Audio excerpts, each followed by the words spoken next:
Ok.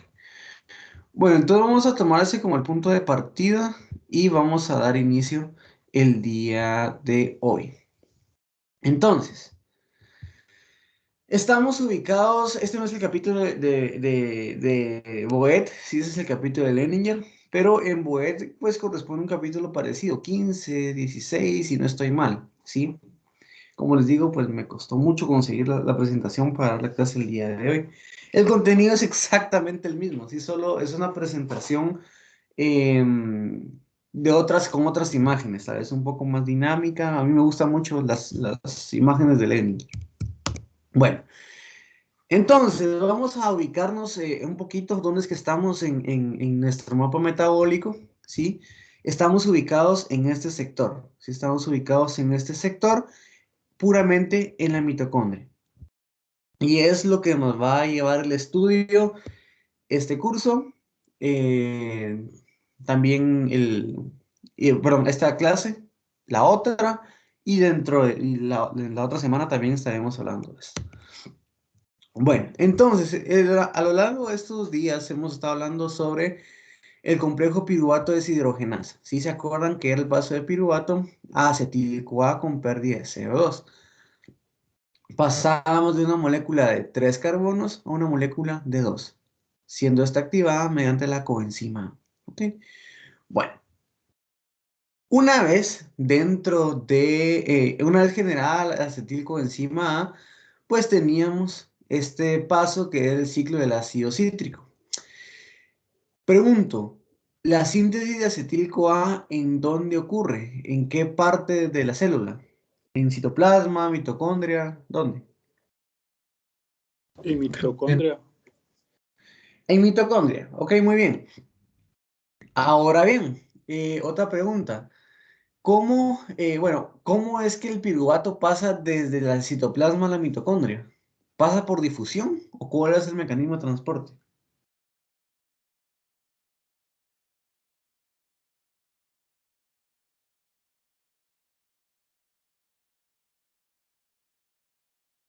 Necesita transportadores, creo que es la piruvato translocasa. Muy bien, ¿sí? Estaba la piruvato translocasa. La piruvato translocasa forma parte de las MPC, perdón, Mitochondrial Pyruvate Carriers, ¿sí?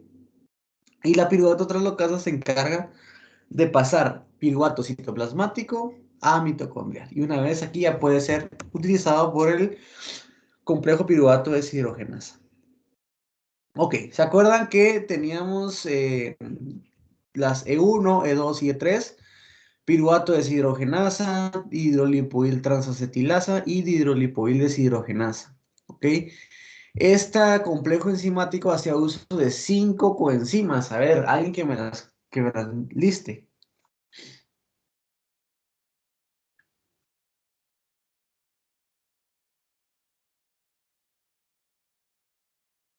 A ver, la primera, ¿cuál era?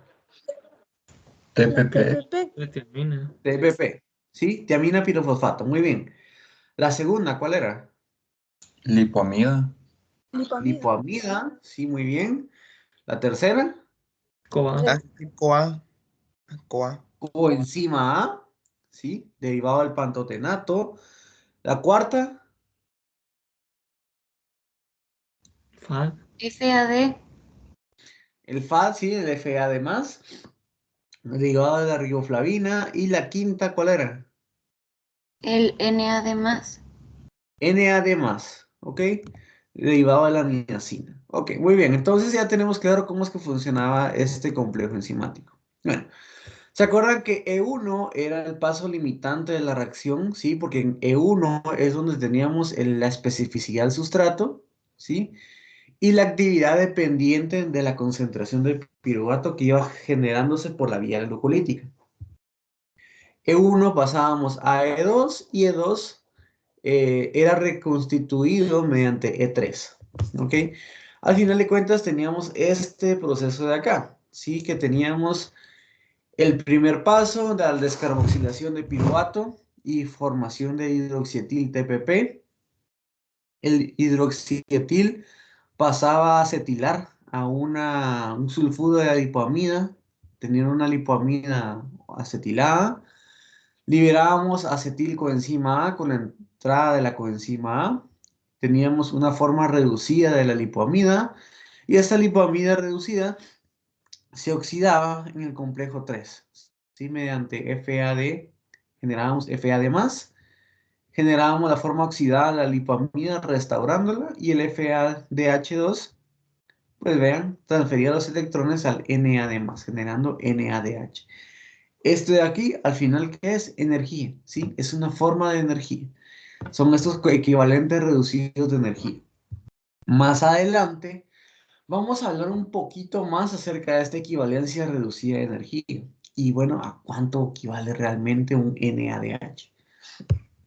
Ojo, 2 piruvatos, 2 CO2, 2 acetil-CoA y 2 NADH son los productos finales, porque de una molécula de glucosa generamos 2 piruvatos. Y siempre tenemos que pensar en doble. Al final teníamos moduladores positivos, moduladores negativos. ¿Se acuerdan que moduladores positivos, ATP, teníamos, perdón, AMP, lo siento, teníamos NAD+, ¿sí? Como moduladores positivos. Moduladores negativos teníamos NADH, ¿sí? Acetil-CoA, que también iban a regular de forma negativa a este de acá. Y por supuesto teníamos a la regulación mediante modificación covalente, ¿verdad? Al final de cuentas, este era un paso importantísimo en todo esto.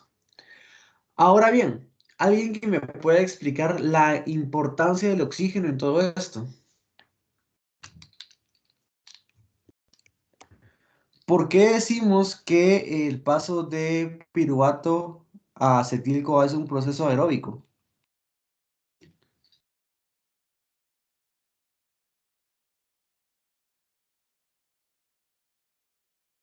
Porque sin oxígeno lo que se realizaría sería fermentación láctica. O sea, no sucedería este paso. Ok, sí, pero ¿qué es lo que bloquea que no se dé un metabolismo aeróbico?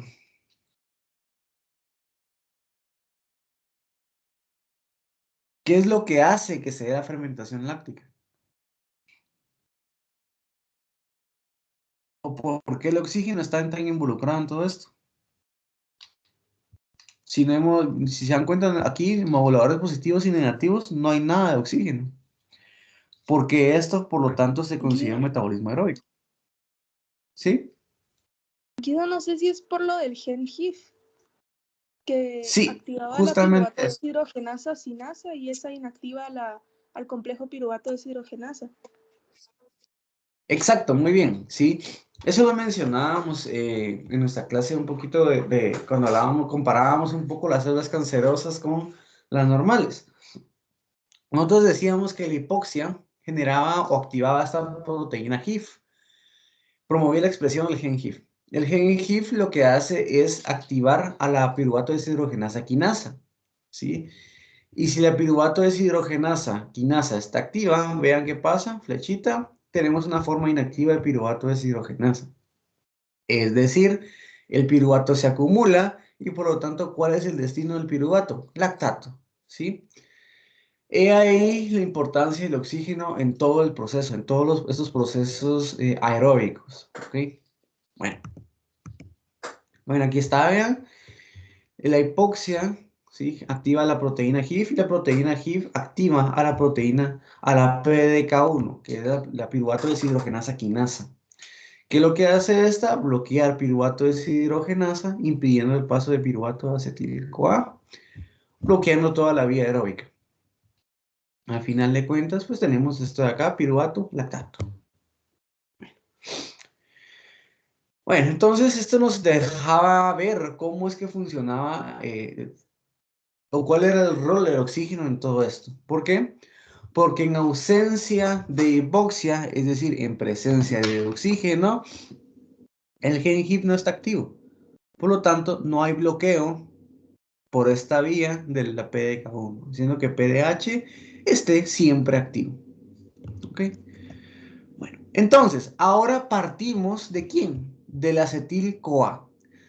Partimos de la acetilcoenzima A para entender cómo es que funciona el ciclo del ácido cítrico.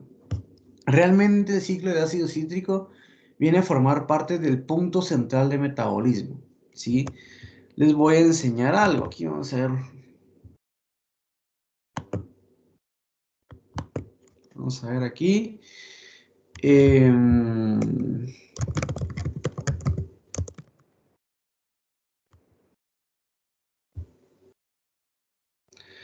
Vean, si ven, este de acá es una ruta metabólica completa. Y vean quién está en el punto central de metabolismo. Ciclo del ácido cítrico. Veamos esta otra. Vean, ¿quién forma parte central del metabolismo? Ciclo del ácido cítrico. Vean otra por acá. Vamos a ver. ¿Vean? Ciclo del ácido cítrico. Vamos a ver otros mapas metabólicos para que vean cómo es que funciona. Vean. ¿Quién está en el centro de todo? Ciclo del ácido cítrico, ¿sí? El ciclo del ácido cítrico va a venir a ser un punto central del metabolismo, ¿ok? Por lo tanto, tenemos que pensar que el ciclo del ácido cítrico va a ser una vía oxidativa en la cual vamos a generar ciertas cosas. Por ejemplo, vamos a generar NADH, ¿sí? Vean, un montón de NADH, FADH, ¿sí? GTP o ATP e intermediarios metabólicos, ¿sí? ¿Por qué? Porque al final de cuentas el ciclo del ácido cítrico se considera tanto una ruta catabólica como una vía anabólica. ¿De qué va a depender? Pues depende del estado metabólico, estado fisiológico de la célula. Al final de cuentas, a partir del ácido cítrico se pueden generar biomoléculas. Por ejemplo, a partir de alfa-cetoglutarato, a partir de oxalacetato podemos generar aminoácidos que se pueden derivar en otros. A partir de succinil-CoA, ¿alguien sabe qué podemos generar a partir de succinil-CoA?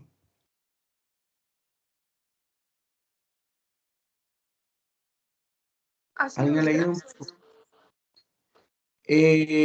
No necesariamente. Los ácidos grasos los vamos a generar a partir de acetil-CoA y citrato. A ver, succinil-CoA. ¿Qué generamos a partir de succinil-CoA?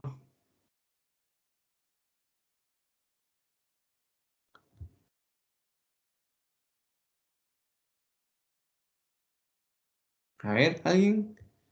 ¿No han leído por ahí? Porfirinas. Porfirinas, sí, generamos grupos hemo. De succinil-CoA junto con glicina podemos generar un grupo hemo. Y eso es algo que vamos a ver más adelante. Tenemos que entender que todo se deriva de aquí, del ciclo del ácido cítrico, ¿sí?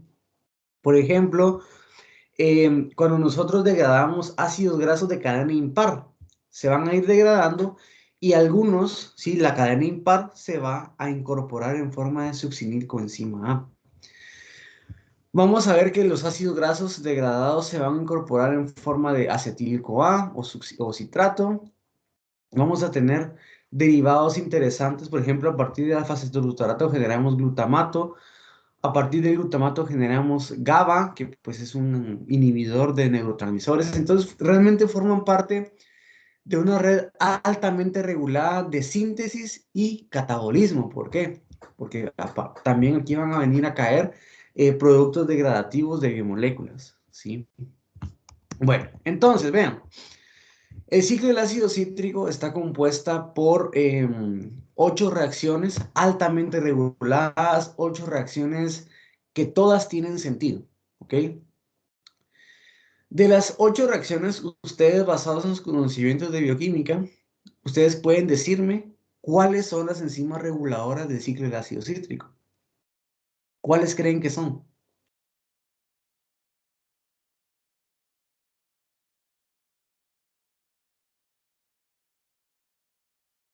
La citratosinasa, la isocitrato deshidrogenasa y la alfa-cetoglutarato deshidrogenasa. Muy bien, ¿sí? Esas son las 3 enzimas reguladoras de glucólisis. A ver, ¿nos puedes decir por qué estas son las 3 enzimas reguladoras basadas en lo que viste aquí?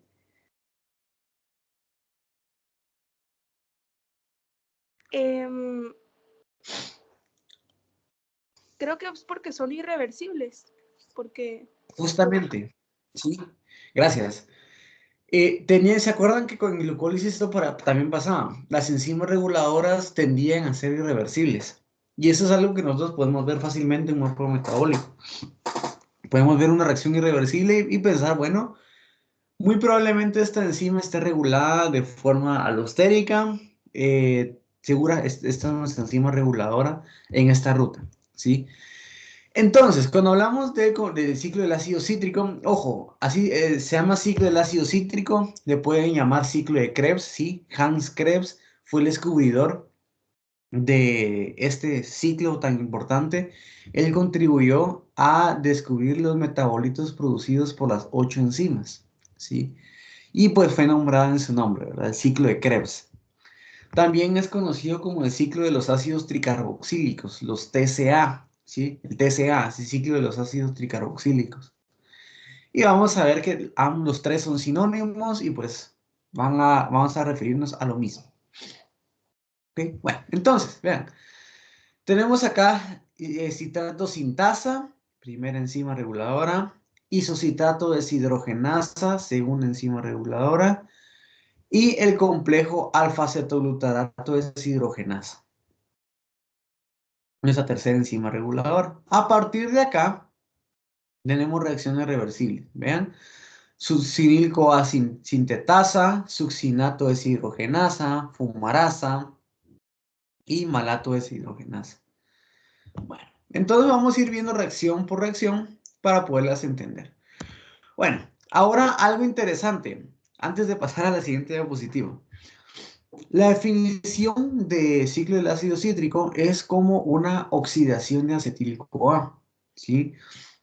Básicamente lo que se hace es una oxidación de acetil-CoA, en donde el acetil-CoA, al tener dos carbonos, van a salir en forma de CO2, ¿bien? 1 y 2 CO2. Y en el proceso generamos NADH, ¿sí? Igual acá vean, aquí generamos FADH en esta deshidrogenación. Entonces, de ahí viene la pregunta, ¿por qué no simplemente pasamos de acetil-CoA a 2CO2? Que es la forma más convencional. Bueno, esto de acá lo hacen bacterias metanotróficas, ¿sí? Esto es un proceso exclusivamente de estas bacterias. Las bacterias metanotróficas agarran acetil-CoA, vean, y son capaces de generar metano y en el proceso, vean, CO2. Al final de cuentas, esto no es energéticamente viable para organismos superiores. Los organismos superiores necesitamos de todos estos intermediarios, y todos los intermediarios forman parte de todo el metabolismo, ya sea catabólico o anabólico. ¿Ok?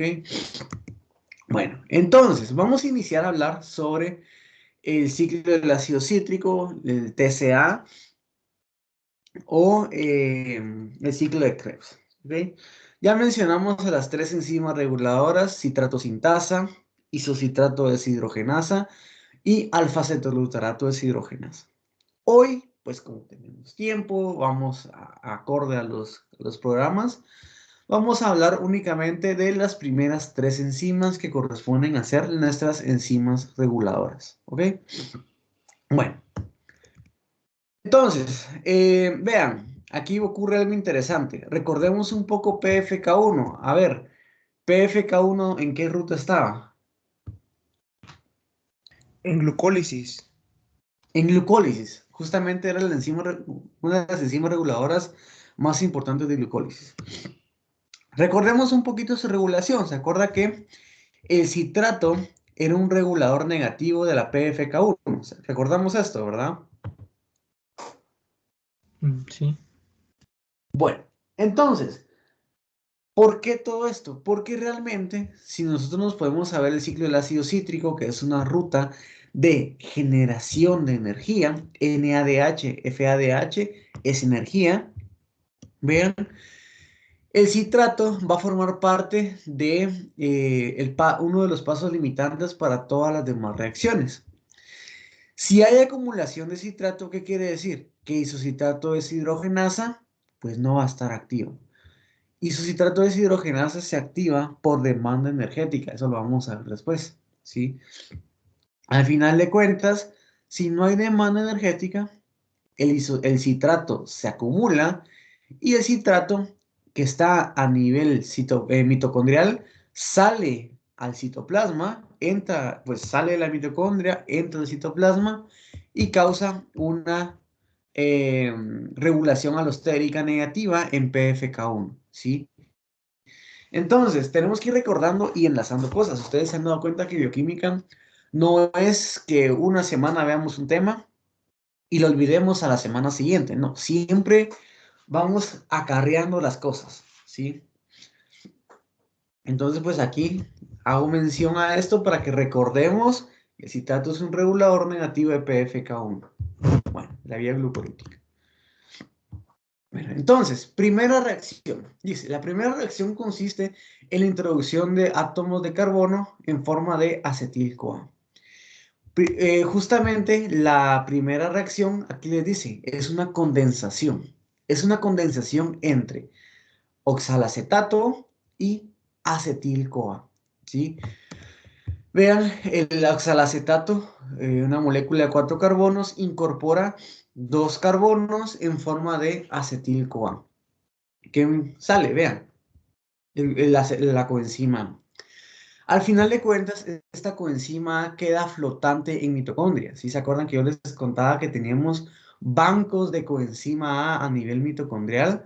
¿Por qué? Porque esta coenzima A, ¿quién la va a utilizar? La va a utilizar el complejo piruvato deshidrogenasa para generar otro acetil-CoA. ¿Sí? Está en constante remodelación. Al final de cuentas, generamos al citrato. El citrato, vean, es una molécula de 6 carbonos. Y este paso es altamente energético, es espontáneo, ¿sí? Esta condensación. Lo interesante es que quiero que vean cómo es que funciona citrato sintasa. Debido a que es una condensación, una de las preguntas que se hicieron los científicos fue, bueno, la gente que estudia estos bioquímicos estructurales, se pusieron a pensar, bueno, citrato sintasa condensa acetil-CoA y oxalacetato. Entonces, ¿de qué depende la actividad de citrato? Es decir, ¿puede activarse citrato sintasa únicamente con acetil-CoA o necesita puramente oxalacetato para poderse activar? Y bueno, esta pregunta fue elucidada mediante entender el mecanismo de la reacción. Si se dan cuenta, en citrato sintasa, en el sitio activo, que corresponde a hacer esto de acá, ya tenemos al oxalacetato dentro, ¿sí? ¿Qué quiere decir? Que el oxalacetato lo que hace es preparar el sitio activo para que el acetil-CoA pueda ser metabolizado, ¿sí? Al final de cuentas, el paso o la dependencia en la activación de citrato sintasa es el oxalacetato. Sin oxalacetato, citrato sintasa no se activa, ¿ok? Bueno, entonces, vamos a ver acá. Tenemos acá al oxalacetato que preparó el sitio activo, ¿sí? Y después entra el acetilcoenzima A. La acetilcoenzima A, vean en el paso inicial, que es este hidrógeno, recordemos este hidrógeno es ácido, ¿sí? Es el hidrógeno alfa, es arrancado por un residuo de aspartato. Generamos un intermediario enol, ¿ok? Lo interesante es que este intermediario enol es altamente reactivo y puede interactuar con el carbonilo, ¿sí? Del oxalacetato. Interactúa con el carbonilo del oxalacetato y genera, vean, al citrato. ¿Ok? Este citrato, pues una vez hidrolizado, vean, hidrolizado, libera al a la coenzima A, liberamos coenzima A, queda puramente el citrato. Este es un citroil coenzima A. ¿Sí? En este caso, liberamos a la coenzima A y generamos citrato. Yo a ustedes nunca les voy a evaluar los mecanismos, ¿ok? Pero creo que si vemos los mecanismos, resulta ser un poco más fácil entender las enzimas.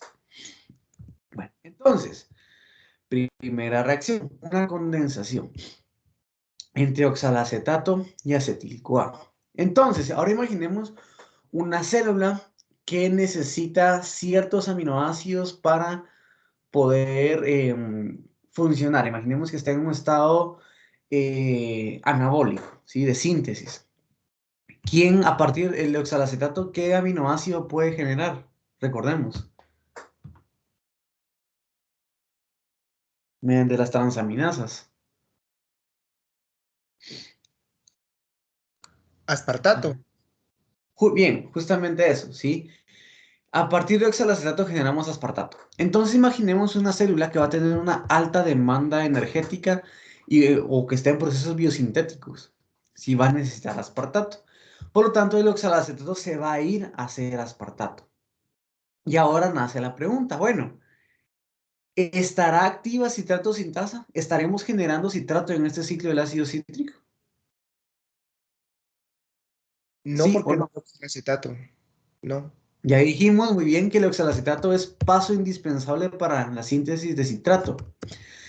Y de ahí pues viene algo que vamos a ver más adelante que se llaman vías anapleróticas, que son vías que van a nutrir el ciclo del ácido cítrico cuando ocurran justamente estas cosas. El ciclo del ácido cítrico está en constante activación, es decir, no podemos tener un bloqueo del ciclo del ácido cítrico. ¿Qué si tenemos? Pues procesamientos más lentos, ¿sí? Podemos tener un alentizamiento del ciclo del ácido cítrico o una aceleración del ciclo del ácido cítrico. ¿Ok? Bueno, todo depende de la disponibilidad de sustratos. ¿Ok? Bueno, vámonos a la segunda reacción. Vean, la segunda reacción corresponde a ser una reacción reversible, que es básicamente una deshidratación y una hidratación. ¿Sí? Son procesos que llevan a la síntesis de isocitrato mediante una enzima llamada aconitasa. A ver, alguien que me cuente, ¿por qué pasamos de citrato a isocitrato? ¿Cuál es el fin de esta reacción?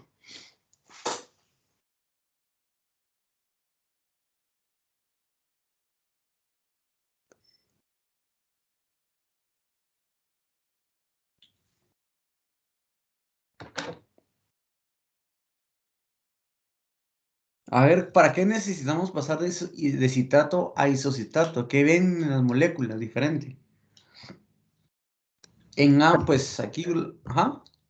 Que tal vez el isocitrato es un poco más simétrico. Ok, simétrico va por ahí. A ver, tiene un nombre. Bueno, realmente va a ser menos simétrico el isocitrato. Pero va por ahí, por la cosa de simetría. A ver, recordemos sus clases de química.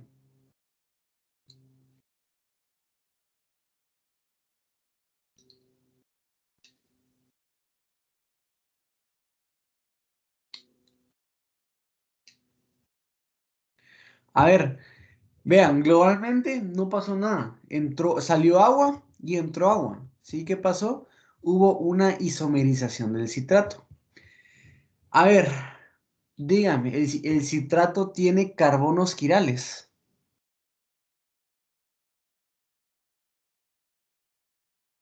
No.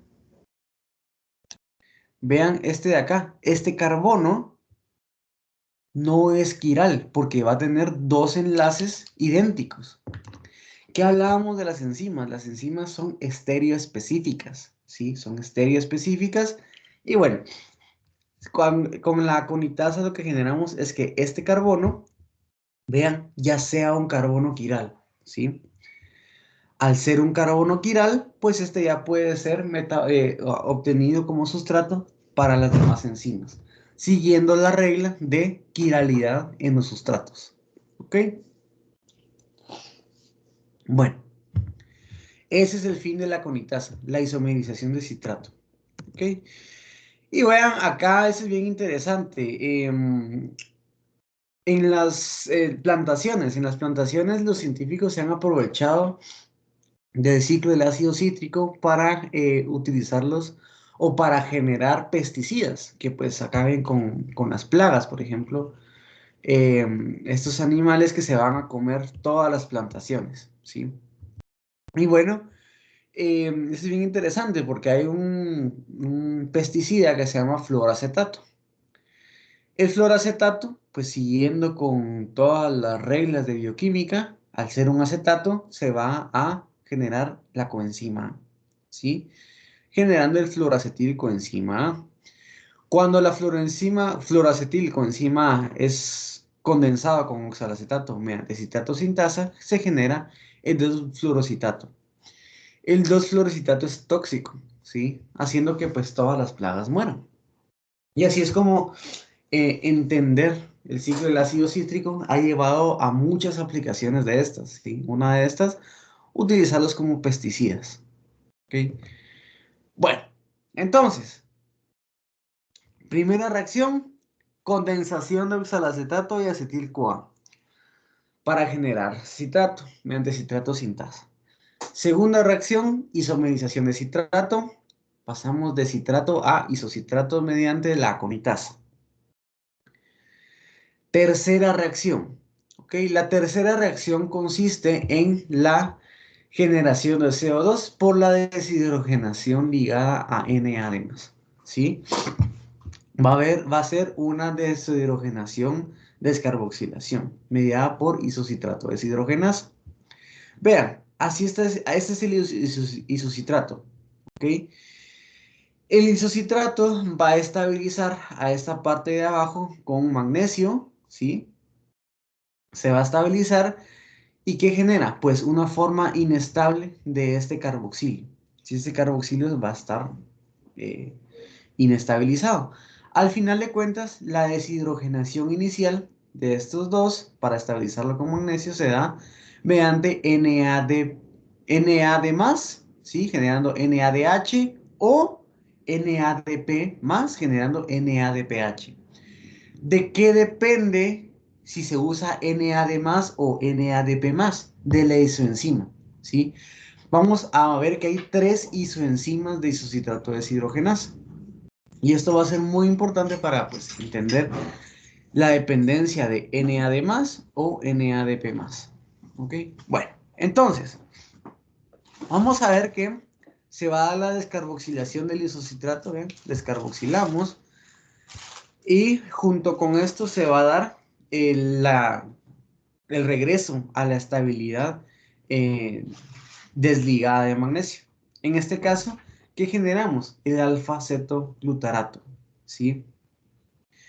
Pasamos de isocitrato a alfa-cetoglutarato mediante isocitrato deshidrogenasa. Ahora bien, vamos a ver que hay 3 isoenzimas, ¿sí? La IDH3, IDH2 y la IDH1, que son isoenzimas de isocitrato deshidrogenasa. Estas de acá son las mitocondriales, IDH3, IDH2. La 3 es ligada a NAD+, ¿sí? Y la 2 es ligada a NADPH. ¿Por qué es tan importante esto? Todo eso es importante porque la IDH2 es sujeta de mutaciones en muchos tipos de cáncer, ¿sí? En muchos tipos de cáncer, la IDH2 está mutada, tiene mutaciones en la secuencia de ADNs, haciendo que esté alterada, ¿verdad? Al final de cuentas, una IDH2 mutada también puede metabolizar, tener como sustrato el alfa-cetoglutarato, generando a esta molécula, al 2-hidroxiglutarato. ¿Por qué es tan importante el 2-hidroxiglutarato? Porque el 2-hidroxiglutarato, de forma constitutiva, lo que va a hacer es, vean, impedir la desmetilación de las histonas, ¿sí? ¿Qué va a causar esto? Si hay una metilación, perdón, si hay una inhibición en la desmetilación de las histonas, uno de los procesos que va a ocurrir es que la histona va a estar todo el tiempo descondensada, haciendo que todo el momento se estén transcribiendo genes, ¿sí? ¿Qué va a causar esto? Que estos genes muy probablemente vayan a ser relacionados a crecimiento celular, llevando a ¿qué? A más proliferación celular, más tamaño tumoral y más progresión de cáncer, ¿sí? Entonces, una de las cosas que siempre se tienen que tomar en cuenta es, bueno, ¿existe mutación de IDH2? Sí o no, ¿sí? Porque esto es patológico. Bueno. Ok, entonces tenemos IDH2 dependiente de NADP+, y tenemos la IDH1, que es una isoforma citoplasmática, ¿sí? A nivel de citoplasma también puede existir IDH1, que eso es muy importante que lo tengamos en cuenta. Y pues también puede estar mutado. ¿Alguna duda hasta el momento?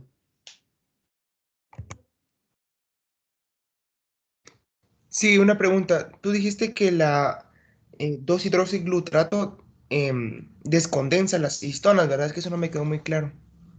Lo que hace, sí, lo que hace, vean que es inhibir, ¿sí? Inhibir a esta enzima, a que es la histona quinasa metilasa, ¿sí?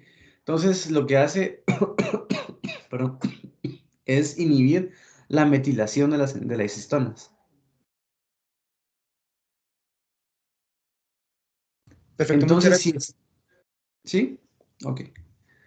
Si inhibimos la metilación de las histonas, ¿sí? La histona va a estar siempre descondensada, haciendo que siempre se estén replicando y transcribiendo genes. ¿Ok? Bueno. Ok, estamos con esto. Entonces, esto nos lleva a nuestra cuarta reacción, que es el paso de generación de un segundo CO2 por descarboxilación oxidativa. En este paso pasamos de alfa-cetoglutarato a succinil-CoA.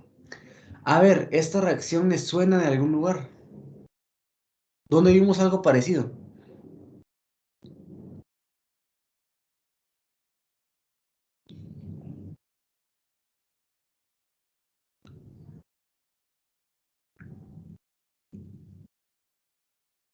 A ver, ¿alguien se acuerda? Ya vimos este tipo de reacciones antes.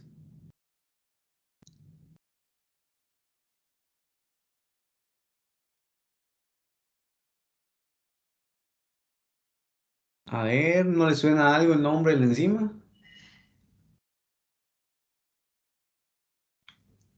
También es un complejo, o sea, como la piruvato deshidrogenasa. Exacto, ¿sí? ¿Qué pasaba en complejo piruvato deshidrogenasa? Teníamos piruvato y generábamos acetil-CoA y CO2, perdíamos un carbono y la forma acetilada estaba junto a la coenzima A. Aquí pasa exactamente lo mismo, vean, alfa-cetoglutarato, 1, 2, 3, 4, 5 carbonos, generamos succinil-CoA, 1, 2, 3, 4, CO2, coenzima A, ¿sí? Altamente espontáneo. El complejo piruvato deshidrogenasa es exactamente igual al complejo alfa-cetoglutarato deshidrogenasa, ¿sí? Es decir, va a tener E1, E2 y E3 y va a hacer uso de las 5 coenzimas, ¿ok? ¿Cuál es la diferencia? Que uno, pues, no se llama piruvato deshidrogenasa, sino que se llama alfa-cetoglutarato deshidrogenasa, ¿sí? Al final de cuentas, las reacciones son idénticas, idénticas. Vean, al final de cuentas, E1 descarboxila, 2 transacetila, y en la 3 se da la activación del enlace coenzima A y enlace tioéster. Las mismas coenzimas TPP, lipoamida, coenzima A, NFAD+, y NAD+. Tienen la misma estructura E1, E2 y E3.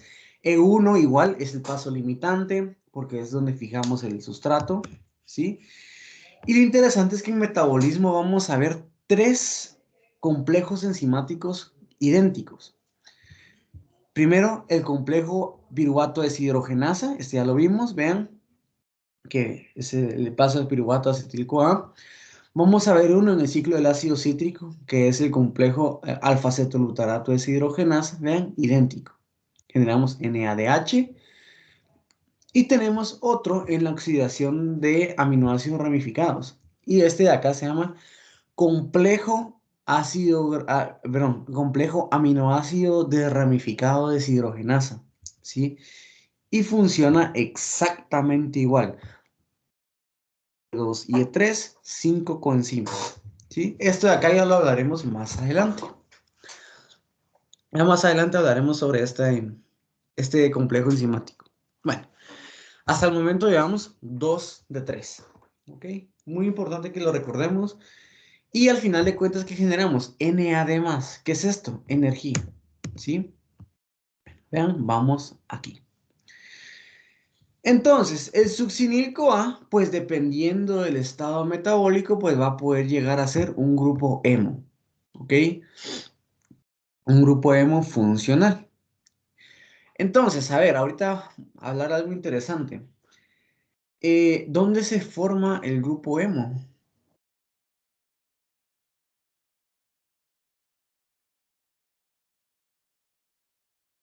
A ver, ¿en qué parte, en qué célula se genera el grupo hemo? En los hepatocitos. Ok, muy bien. El grupo hemo se va a estar generando en los hepatocitos y se va a ir cargando a ¿quiénes? Los eritrocitos, ¿verdad? Al final de cuentas, esto es bien interesante porque vamos a ver aquí, les voy a adelantar algo.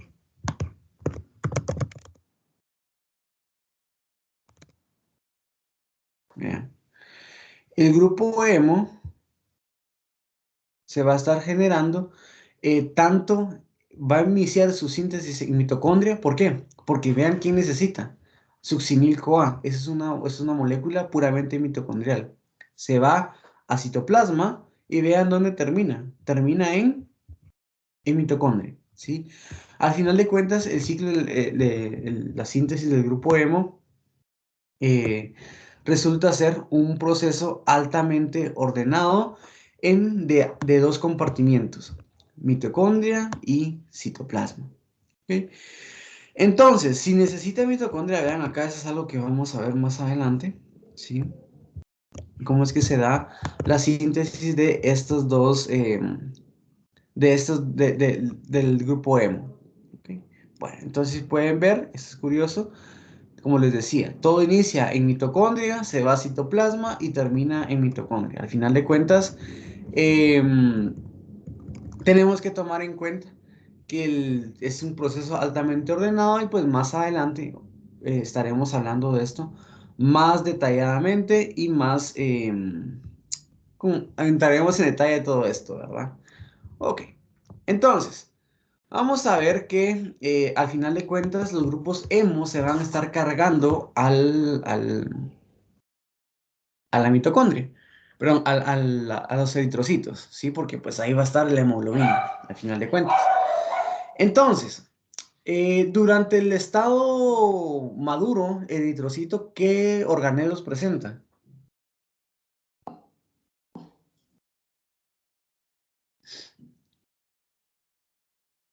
A ver. Mitocondrias.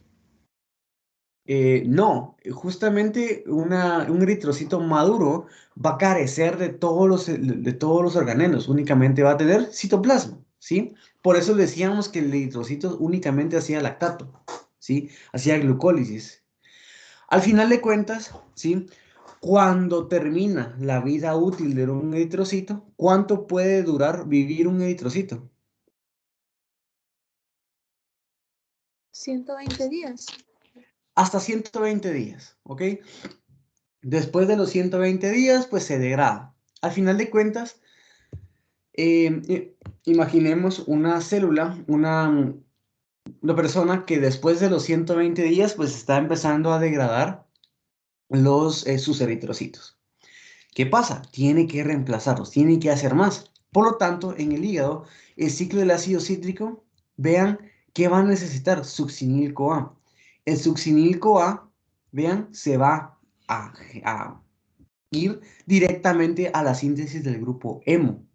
Al final de cuentas, ¿qué va a pasar con todos los demás intermediarios? Pues van a disminuir su concentración, porque el succinil-CoA va a estar siendo utilizado para otra ruta metabólica. ¿Qué necesitamos? incorporar estas rutas de nutrición que les conté, vías anapleróticas, para nutrir a los demás intermediarios del ciclo del ácido cítrico, porque esto no se puede detener. No puede haber un stop total en el ciclo del ácido cítrico. No se puede. Siempre tiene que estar en cierta dinámica. Entonces, pues el succinil-CoA se condensa con glicina y vamos a hacer un grupo hemo.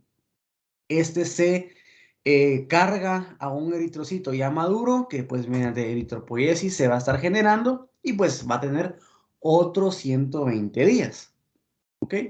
Por eso es que pues al final de cuentas la medición de la hemoglobina glucosilada resulta ser un buen indicador del control de la diabetes. ¿Alguien ha escuchado hablar de la hemoglobina glucosilada antes? La mencionamos, creo, en química 1, si no estoy mal. ¿Sí?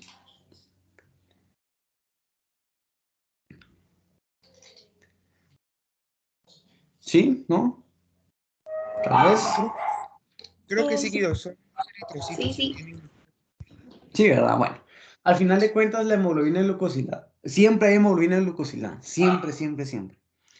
Cierto porcentaje de la hemoglobina siempre está glucosilada. Cuando está en aumento esta concentración de hemoglobina glucosilada, quiere decir que la concentración de glucosa en los últimos 3 meses ha sido alta, ¿sí? Haciendo que pues tengamos controlar mejor la glicemia y pues todo lo relacionado, ¿ok? Ok, entonces pues estamos con eso. Y pues con esto pues terminamos los temas relacionados a esta primera parte del ciclo del ácido cítrico. ¿Alguien tiene alguna duda?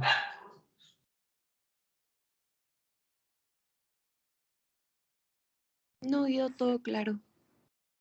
¿Todo claro? Ok, bueno, entonces pues creo que lo podemos dejar aquí. En las próximas clases, el miércoles, nosotros estaremos hablando un poco más a detalle acerca de esto, ¿sí? Estaremos hablando más a detalle sobre estas reacciones de aquí, hablando de todo lo que implica y todo lo que está relacionado a el ciclo del ácido cítrico con todas sus reacciones de aquí, ¿ok?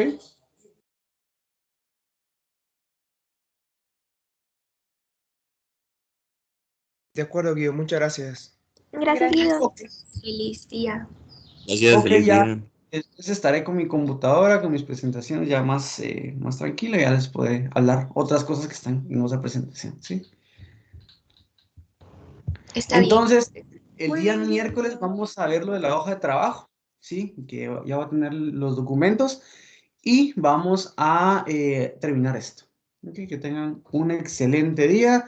Nos vemos el día miércoles. Mucha suerte con todo y mucho ánimo para lo que viene. Gracias, Guido. Gracias. Feliz día. Gracias.